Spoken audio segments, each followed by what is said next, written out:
Well, it's the way we feel the climate change is mainly due to temperature changes. They rise at wintertime when we're supposed to have very cold weathers, then we have very warm weathers for a week or two, and then the cold gets back and the ground freezes because of ice, and the temperature drops again and freezes again, and this is causing, especially for the reindeer herders, problems for the grazing lands, especially when you think the reindeer has to, you know, find food in the ground and uses its foot to do so, and it can't get through the ice, and that's one of the main problems for reindeer herders. And some years ago there was a kind of a catastrophe in north in the Finnmark region because of this. People had to feed their reindeer with grass and such. Right. And this change has happened in recent years. I mean, you're a young man, but some of the older people in the community, will they tell you that the winters were colder, the summers were, you know, what changes have they seen? Well, living up north has always been harsh, tough. It's never been easy, and you can't say that 50 years ago it was easier to live up in the extreme cold weathers.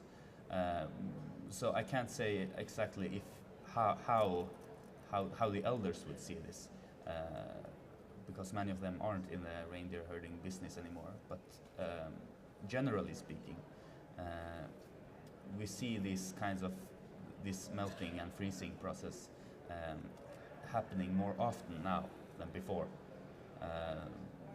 It's a very long time we had these extreme cold winters, down to -50°C. It's, I think, 10 years ago last time. At the same time we have this +10 temperature, +5, +2 temperatures in November, March, when you're supposed to have cold weathers. So, I mean, is it forcing people, because livelihoods are changing, the reindeer herders, is it forcing people to leave the area? Are people moving away from the region? Well, when you think of that reindeer herding has become a monetary a business, it's not longer a traditional livelihood as it was before, where people lived only directly from the meat and the skin of the reindeer. It has become an economic business nowadays. So these kinds of effects due to the weather changes have big economic consequences for the reindeer herders. So even though I can't point out who has quit and who hasn't, it gives very economical challenges for people. Right. And what is the message you bring here to COP18? You've come a long way to get here from the north of Norway to Doha. What is it you hope to get from COP18, and what would you like them to do? How could the situation be improved?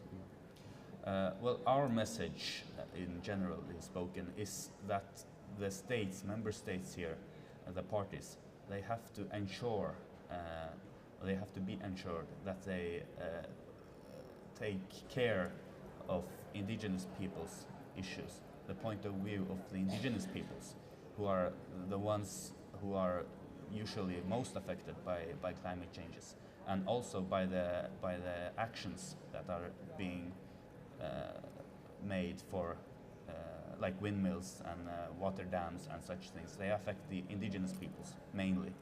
So the indigenous people have to have a voice in these kinds of processes. That's very important for us. Right. And you speak Norwegian? Do you speak any other language? I mean, do you speak the indigenous language of the? I was just wondering if you could give me the same message. Which language is spoken in? It's the North Sami language. North Sami, yeah, which I speak. Okay, there are many Sami languages. Okay, well, maybe the same message you just gave me, the message you would like to give to COP18, could you give it to me in North Sami? Tahmille min haalidus, tehe min toimada, tätä muhtuhit staahti ja tei hassalasti tappa, että alkoalmukit riefti ja veikhuoda, ferti valdiu vuhti, ko merralusa tahkuit. Äärenomaisesti tälle ko beach toimai johtui, ko bieggamilluih ja jahtse vuodudeemit. Ma njolgu faiskuit alkoalmukit. Tälle فرتي ألقى مكميت لك ميل داين process.